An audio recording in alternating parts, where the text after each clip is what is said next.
اچھا جتنے بھی امور ہیں، جتنے بھی عبادات ہیں، جتنے بھی کام ہیں، ان سب کاموں میں ہم اور تم آتا ہے، ہم اور تم آتا ہے، میں آتا ہے، ہم آتا ہے۔ لیکن جب ہم درود پڑھتے ہیں تو کیا کہتے ہیں؟ اللہم صلی علی، پڑھیے درود شریف، اللہم صلی علی محمد وعلی آل محمد۔ آگے جو بھی ہم درود پاک پڑھتے ہیں، مولانا محمد مبارک وسلم، درود مکمل کرتا ہوں، ہم کیا کہتے ہیں؟ اللہ درود پڑھ، ہمارے نبی پاک صلی اللہ علیہ وسلم پر۔ ہم یہ نہیں کہتے یا اللہ میں درود پڑھتا ہوں۔ صلی کا معنی یہاں ہے اللہم صلی، اے اللہ رحمتیں دے علی محمد، ہمارے سرکار محمد صلی اللہ علیہ وسلم پر۔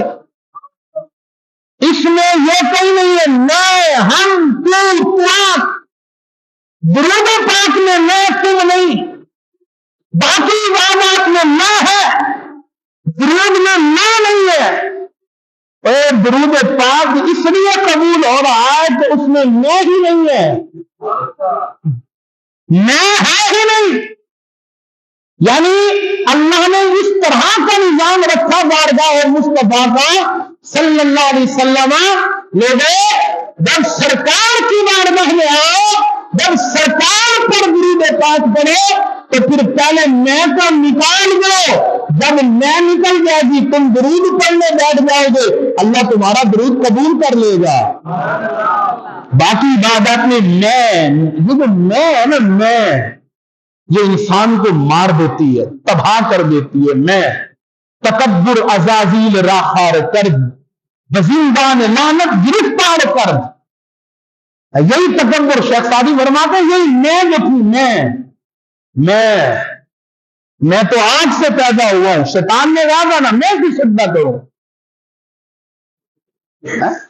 تو نے انہیں مٹی سے پیدا کیا، میں جو ہے وہ آگ سے پیدا ہوا ہوں، آگ اونچی ہے مٹی نیچے، میں اللہ نے کہا تھا فخرج، نکل یہاں سے۔ ایک مرتبہ رب نے کہا نکل، اور وہ قیامت تک نکلا ہوا ہے، قیامت تک نکلا ہوا ہے۔ ایک مرتبہ رب نے کہا نکل یہاں سے، وہ قیامت تک بستر جو ہے وہ سر پہ رکھ کے نکلا ہوا ہے، فخرج، نکل یہاں سے۔ تو یہ جو میں ہے یہ تباہ کر دیتی ہے۔ اور درود پاک ایسا وظیفہ ہے کہ اس میں میں نہیں ہے، اس لیے رب جو ہے وہ درود پاک کو ہر صورت میں قبول کرتا ہے۔ اور میرے بھائی، کائنات کے جتنے بھی وظیفے ہیں، کائنات میں جتنی بھی عبادات ہیں، ہر وظیفے سے بڑھ کر جو مقام ہے وہ درود پاک کا مقام ہے۔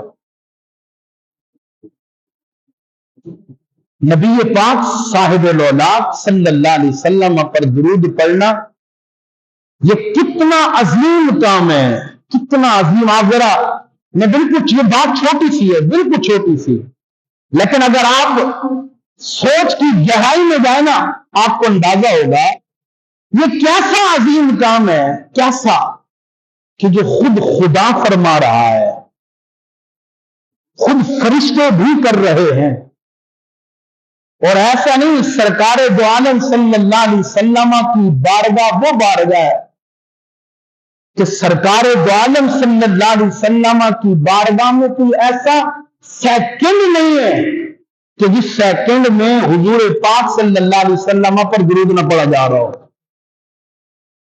70,000 ملائک صبح، 70,000 ملائک شام کو سرکار کی بارگاہ میں آتے ہیں، اور ان کا کام کیا ہے؟ جو صبح آتے ہیں شام تک، اور جو شام کو آتے ہیں صبح تک، کیا کرتے؟ رکوع کرتے؟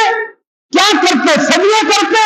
نمازیں پڑھتے؟ نہیں، ان کا کام صرف اتنا ہے، بس بارگاہ میرے نبی کی ہے، زبانیں ان کی ہے، اور وہ ہر لمحہ میرے نبی پاک پر درود پاک کرتے رہتے ہیں۔ 70,000 صبح، 70,000 شام کو۔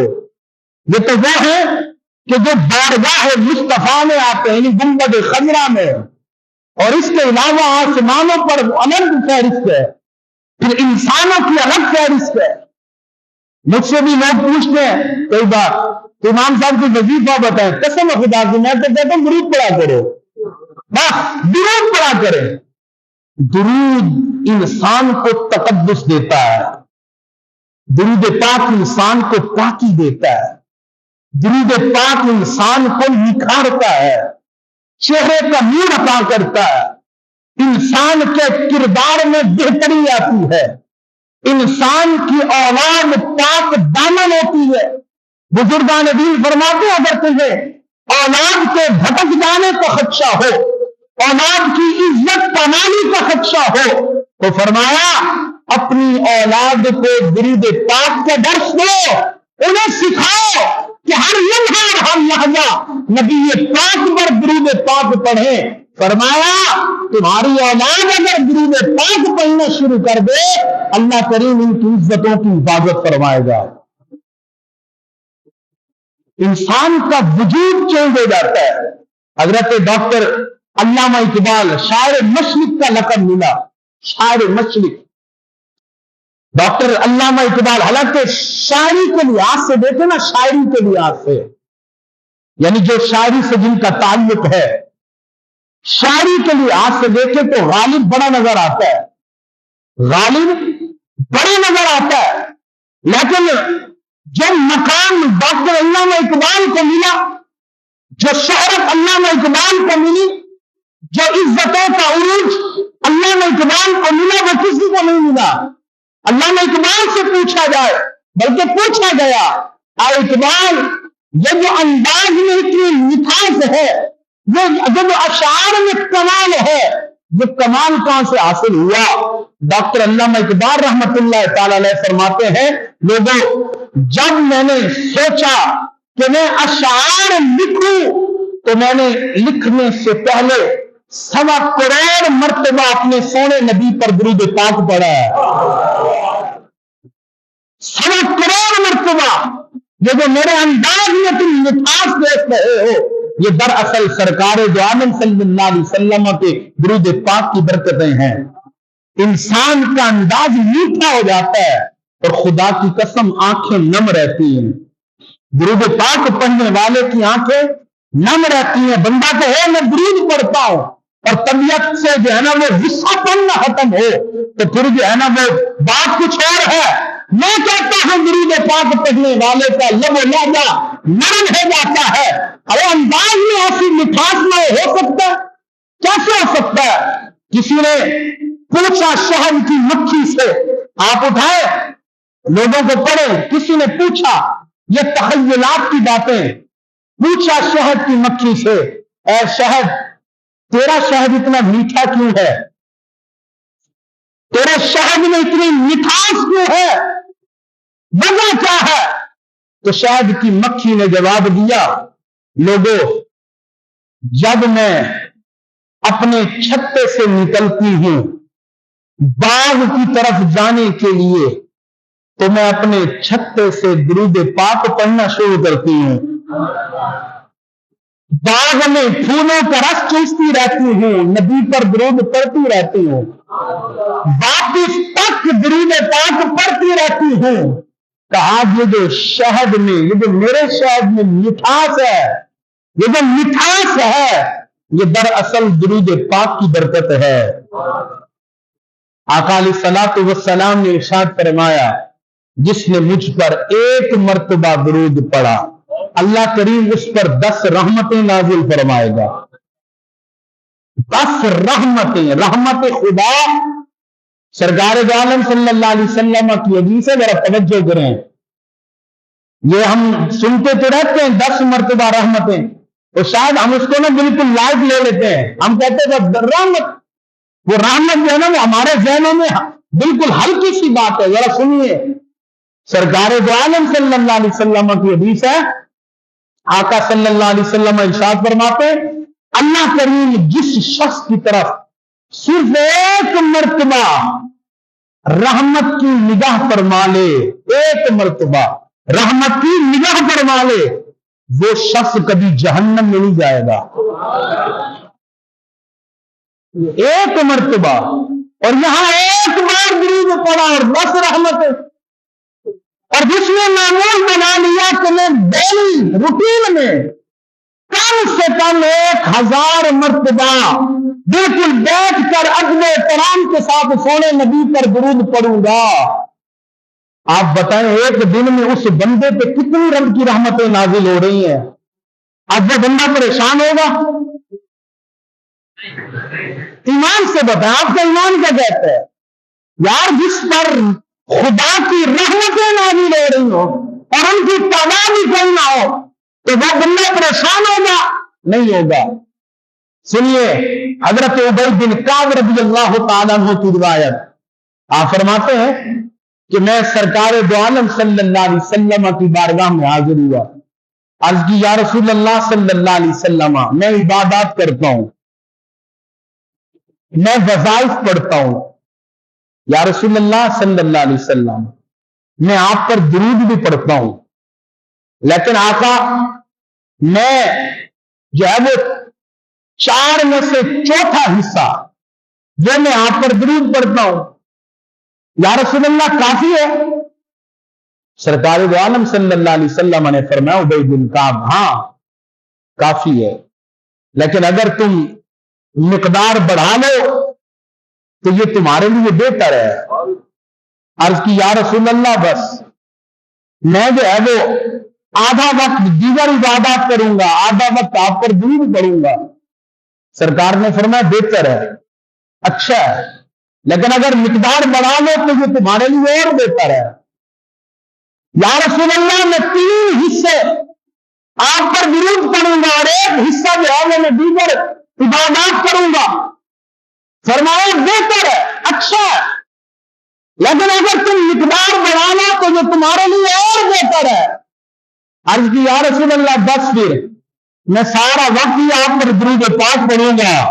فرمایا ہے ابی بن کعب اگر تم ایسا کرو گے تو پھر دنیاوی ساری مشکلات ختم ہو جائیں گی، پھر سنو اللہ تمہاری بخشش بھی فرما دے گا۔